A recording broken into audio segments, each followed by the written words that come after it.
The fire was nothing more than a low flicker behind a ring of blackened stones, struggling to hold its shape in the icy wind that swept down from the buttes. A rabbit's bones cracked in the flames, giving off the scent of something precious and near enough to burn your fingers for. The hour was late, past moonrise, with the kind of cold that crept through wool and skin alike, promising a night of brittle silence if you had no one and nothing to lean against. He was bent over the fire, long limbs folded up like a hunting knife, his hat brim tipped low. The coat he wore was stitched thick with years and stains, but it still held the outline of a man who moved like he'd once had purpose, like he might still. The flames cast long shadows across his jaw and cheek, and the pot hanging from the iron spit gave off a rich, slow simmer, thick with beans and something gamey. She crouched behind the line of scrub, no more than a flicker herself, bones sharp against her skin, hunger a pulse that thudded in her chest. She hadn't eaten in days, not properly. What she'd had was pine bark, a handful of green berries she couldn't name, and the last scrap of dry cornbread that tasted more like grit than grain. Her boots were more patch than leather now. Her coat was a man's, far too big in the shoulders, and the sleeves had been rolled up so many times the cuffs were just knots of thread. She watched him breathe, counted the seconds between each movement. He didn't look old, but he didn't look young either. He looked like someone who'd forgotten how to count time in anything but losses. The wind snapped a branch behind her, and she froze, breath shallow, stomach knotted so tight it hurt worse than the cold. He didn't move. He had a rifle, of course, propped neatly against a stump within reach, a knife on his belt, maybe more tucked under that oilskin he wore like a second skin. Men like that didn't make a fire unless they could defend it. Still, the pot was right there. One hand out, a quick grab, she could be gone before he even stood. She took a breath that tasted like bark and snow and fear, and crept forward. The fire hissed as she came close. The scent of beans hit her so hard she felt her knees shake. Her fingers, stiff with cold, reached for the pot. "Hungry." His voice was calm, not like a man surprised, like a man who'd been waiting. She yanked her hand back, stumbled a step, boots slipping in the frost. He hadn't stood, just looked at her from beneath that hat brim, the lines around his eyes deepened by firelight. His hand wasn't near the rifle, not yet. "Didn't mean to startle," he said, voice dry as cottonwood bark. "But if you touch that pot, you'll get burned. Best to wait a minute." She stared, her mouth opened, closed, her fingers curled into fists. "Go on," he said, still sitting. "Have a seat. You look half dead. I'd offer a drink, but the coffee's gone." She didn't move. He reached to his side, not for the rifle, for something else, something small and metal. "A spoon." He held it out to her like it meant nothing at all. "Take it," he said. "Ain't no loss as a person can't be fed." She stared at it like it might turn to a snake. "Why?" she rasped. His eyes met hers, steady and unreadable. "Because you're hungry, and I had a mother who'd tan my hide for letting someone starve." She was shaking. She hated that he could see it. "I could have shot you," she whispered. He nodded once. "You still could." She stepped closer. Not much, just enough to see the lines in his hands, the wear on his boots. He wasn't trembling. He didn't look afraid. "I'm not like other men," he said, as if reading her thoughts. "Don't need to own every damn thing I touch." Silence fell between them. The wind shifted. Something in her cracked. Not trust, not yet, but the thinnest thread of something else. She took the spoon. He dipped it in the pot and handed it back, full of steam and warmth and something that smelled like mercy. No names, no questions, just food and firelight and two shadows on the snow. She ate slow, though her belly screamed for faster. Steam stung the roof of her mouth, but she kept her eyes on him, the way he moved, careful, deliberate, always a breath away from stillness.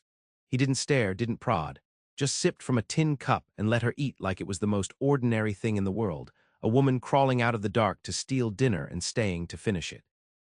The beans were thick with salt pork, barely a sliver of meat, but enough to make her throat tighten. The warmth spread through her limbs like a thaw, though her boots still felt like ice, her fingers numb, even curled round the spoon. When she scraped the bottom of the tin bowl, he reached for the pot again, offered her more. She didn't speak, just nodded once and he filled it, no second thoughts. It wasn't until the second bowl was empty that the silence stretched tight between them. He stirred the fire, sending a halo of sparks into the air. Somewhere in the distance, a coyote called, a thin, warbling sound that rose then fell, too lonely to be threatening. "You got a name?" he asked finally, eyes on the flames. She hesitated. Her real name sat like a stone in her throat, unused, unwanted. "Call me Mara," she said low. He nodded, didn't press, didn't blink at the falseness of it. "And you?" He poked at a log. "Folk call me Finn." No last name, no town, just a man and a fire and a spoon instead of a gun. Mara didn't relax, not fully, but her shoulders dropped half an inch. Her spine stopped bracing against the wind. She shifted closer to the flames. "Been walkin' long?" Finn asked, soft. "A whiles.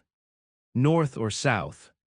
She didn't answer right away. Then, does it matter? He shrugged, "Not to me, just tryin' to paint a picture." She looked at him then, eyes sharp beneath the grime and wear. Of what? He considered that, of who you might be if not just a shadow. Myra scoffed, "A shadow's all I got left." That silenced him, not a wounded kind of quiet, just the sort that comes from knowing when words would only bruise more. He reached into his pack and pulled out a blanket, gray wool, rough-looking, and offered it wordlessly. She took it. She slept near the fire that night, not close enough to touch, but not so far that she couldn't hear his breathing. She lay with her back to him, hand curled around the spoon like a weapon. The stars wheeled above, hard and cold. And somewhere, deep beneath the ache in her bones and the frost in her lungs, a sliver of safety took root. By morning, the fire was embers and her breath puffed white in the dawn. Finn was already up, tending to a kettle hung fresh. He didn't speak as she sat up, just nodded at the rising sun. "You got plans?" he asked. "Plans?" He glanced over. "Somewhere you aim to be." Mara wrapped the blanket tighter. Her lips were cracked, her throat raw. "Anywhere but back." Finn nodded like he understood more than she'd said. "West, then." She nodded. He poured 2 cups of hot water, no coffee, but the heat was enough, and handed one over. "If you can keep up," he said, "I'm headed that way. Got no wife, no map, and no damn reason to stop." She held the cup close, warmed her fingers against the metal. "I'm not looking to be taken care of," she said. "Didn't figure you were. I don't owe you. Didn't ask you to." Their eyes met, long and quiet and steady, no bluff in either of them. She stood spine straight, though her legs ached from the cold night. "I'll walk with you," she said. Finn tipped his hat back and smiled, not wide, not showy, just enough to soften the lines of his face. "Then we'll walk." They moved like shadows between the junipers, boots crunching in frost that lingered long past sunup. The sky stretched wide and pale above them, cloudless but hard as tin, and the wind never quite gave up its edge. Finn didn't talk much, and neither did she. Words, Mara knew, had a way of making promises you couldn't keep. Better to walk and listen, to the rhythm of footfalls, to the creak of saddlebags, to the breath of a man who hadn't asked her why or what or how. She watched him from the corner of her eye when she could. He walked like he was used to distance, not just miles, but the kind you couldn't measure with a map. He carried everything he owned in that canvas roll slung over his shoulder. No horse, no dog, just him and the land, like he meant to disappear into it if it let him. By the 3rd day, she'd started to feel her legs again. The frostbite in her toes hadn't gone deeper than the skin, and the food Finn shared, simple, steady, enough to fill the space hunger used to gnaw, had begun to make her feel almost human again. They reached a river at dusk. The water ran fast and thick with melt, and they stopped to make camp just beyond the bank, where the trees broke into a clearing. Finn set the fire while Mara gathered dry grass and bark for kindling. She didn't need instruction, didn't want it. He watched her once and nodded like that was answer enough. She didn't ask why he traveled. She didn't ask what he was leaving behind. She figured a man who handed you a spoon instead of a bullet was running from something quieter than guilt and sharper than regret. That night, as they sat by the fire with jerky and boiled potatoes, he pulled something from his coat pocket. A harmonica. He didn't play it like a showman, just pressed it to his lips and breathed through it, slow and careful, like each note had to pass through something sacred before it reached the air. The tune was mournful, not sad exactly, but longing, like it belonged to someone waiting in the dark for a letter that never came. Mara didn't speak until he finished. "That your song?" she asked. He shrugged. "Maybe, or maybe it's someone else's I picked up along the way." "You play like you've lost something." Finn looked into the fire. "Don't reckon I'm the only one." She said nothing to that, just leaned back against the log behind her and let the silence stretch long. The stars blinked open, pale at first, then brighter as the night deepened. Somewhere an owl called, low and slow, and the river kept on moving like it didn't know the names of the things it carried away.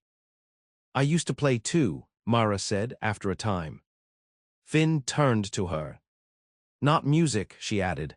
"Words, I used to write them." He didn't smile, didn't nod, just listened. "Stories," she said, quieter now. "About girls who weren't afraid of anything, who could ride and shoot and never needed saving." Finn poked the fire with a stick, stirring the coals to a deeper glow. "Maybe you still could." She shook her head. "That girl's gone, long gone." He looked at her then, not through her, not past her, but at her, like he could see the spaces where something used to be. "Or maybe she's just waitin' to be told the rest of the story." Mara turned away, blinking hard. She wasn't used to softness, not the kind that asked nothing in return. They didn't speak again that night, but she noticed, when she laid out her bedroll near the fire, that he'd set his own a little closer than before. Not too close, just enough to be known. The weather shifted 3 days later, sudden and cruel. Snow, thick as wool and falling sideways, swallowed the trail before they could follow it. The sky pressed down like stone, and the trees groaned under the weight of a winter that wasn't supposed to return so soon. They found a shack near dusk, half buried beneath drifts and crooked as a lamed horse. A trapper's way station maybe, long abandoned, door hanging from one hinge and wind howling through the slats like something mourning. But the roof held mostly, and the stone hearth still bore the bones of old fire. Finn kicked through the drift at the threshold, tested the floor with one boot. "It'll hold," he said, voice tight from cold. "It's ugly, but it'll hold." Inside, Mara set to work without asking, piled dry brush in the hearth, stripped off her soaked gloves and rubbed her fingers till the blood came back. Finn wrestled with the shutters, hammering them closed with broken bits of chair, sealing the worst of the wind outside. It took an hour to bring the place to warmth, another to feel her toes again. They didn't speak much, only enough to share tasks and find where the leak in the roof was worst. When the fire was steady and a pot of water warming on the coals, Finn finally eased down onto the floor beside it, his breath slow and ragged. Mara sat across from him, legs drawn up, blanket round her shoulders like a shell. Her face was pale, lips chapped to blood, but her eyes were alert, watchful, still standing inside her. "I've seen storms like this kill men," Finn said. "Me too." They sat with the storm howling outside, silence thick between them. The kind of silence born from too many near deaths, from knowing how fast a body can vanish from this earth without sound or witness. Mara looked at the rafters. "You ever lose anyone to cold?" Finn's jaw worked. He didn't answer right away. "Brother," he said finally, "not by storm. He froze alone after a raid, didn't find him till spring." She didn't offer comfort, just nodded, slow, like she knew what it meant to carry ghosts in your ribs. "I had a sister," she said, "Lena, mouth like a whip, braver than me." "What happened?" "She wouldn't leave when the men came through." Mara's voice cracked, then steadied. "Said we'd be fine if we stood our ground. She was wrong." Finn didn't ask more. The fire popped and the storm screamed and the shack held. Later, when sleep took them, she woke to find her hand curled toward his bedroll, not touching, just reaching like her body knew something her heart hadn't admitted yet. In the morning, the world outside was white and still, the snow knee-deep but the wind gone.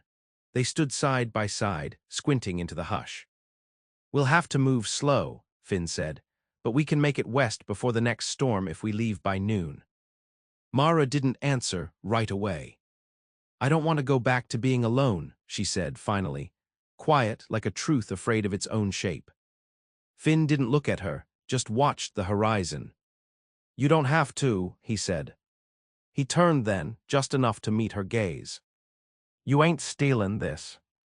And for the first time her breath caught not from fear, but from the shock of being seen. The land turned harsher as they moved west, hills rising like old bones from the ground, wind scouring the scrub into silence.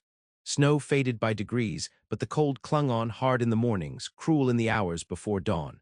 Mara's coat grew thinner by the day, the lining unraveling at the seams, but she never complained. Neither did Finn. They walked because stopping meant losing whatever it was they were slowly building between the steps. They passed no towns, no other travelers, only the ghost of a trail carved by wagon wheels long buried. Some nights they slept beneath the stars, fireless, bellies light. Others they found hollow trees, dry caves, a leaning barn with no roof but one whole wall to block the wind. Still they kept on. One evening they reached a ridge and stood still at the top, the world falling away into red rock canyons and thorned mesquite. Sunset spilled across the cliffs, a fire too bright to look at. Mara sat down hard, breathless. "I've never seen land like this." Finn didn't answer. He knelt beside her, pulling a flask from his pack, handing it over. She took a swig, it burned, sweet and hot, and passed it back. They stayed there as the sun dipped low, shadows stretching long and lean across the rocks. "I used to think there was safety in distance," she said. "Like if I ran far enough, what happened before would stop matterin'. And now—" She turned to him. "Now I think safety's not about distance at all, it's about who you're walkin' beside." Finn looked out at the canyons, the glow fading from his face. "I lost a wife once," he said, quiet. "Not to death, to fear, mine, not hers." Mara didn't move, didn't breathe.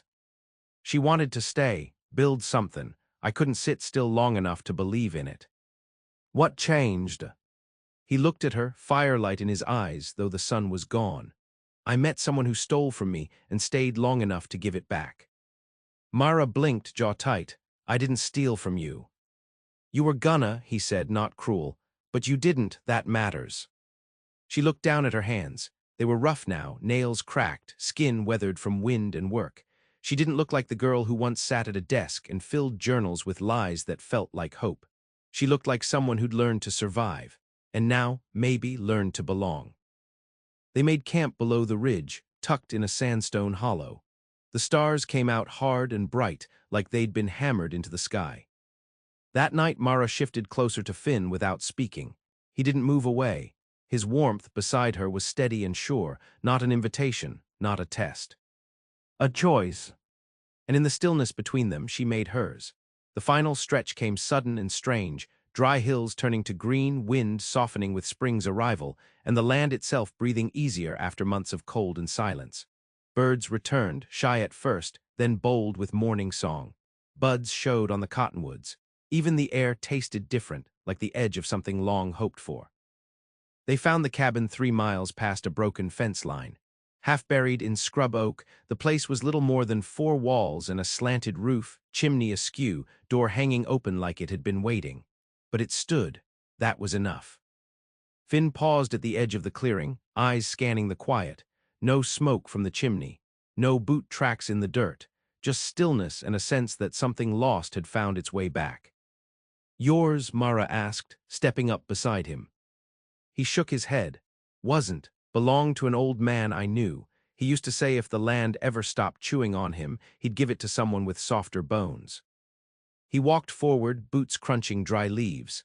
Mara followed, fingers twitching at her sides.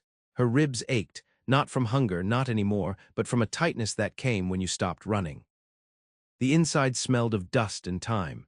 A tin stove sat crooked near the hearth, chairs stacked in the corner, a table sagging under the weight of years. But the roof held. The walls were whole.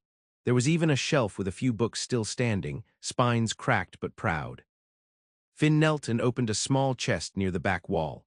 Inside, a folded quilt, a box of nails, a worn horseshoe, and a note in a curling hand. "If you're here, it means you lasted. Take it. Build something. No ghosts here but the kind that keep you warm."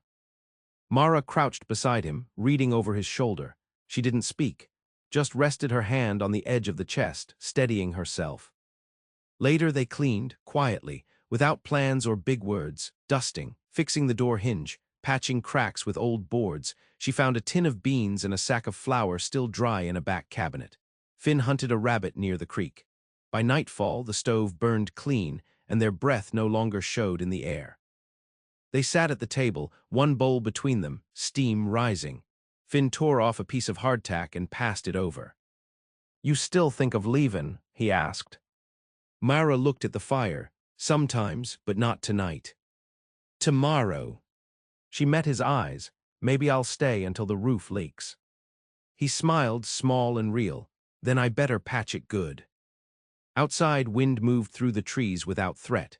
Inside, two souls sat closer than they'd ever dared, warmed not by the fire, but by something slower, deeper. Not love, not yet, but the thing that comes before it. The trust that says, "I see you, I'll stay." And when the wind carried off the smoke, there was nothing left of the girl who stole from the fire, but the woman who helped tend it.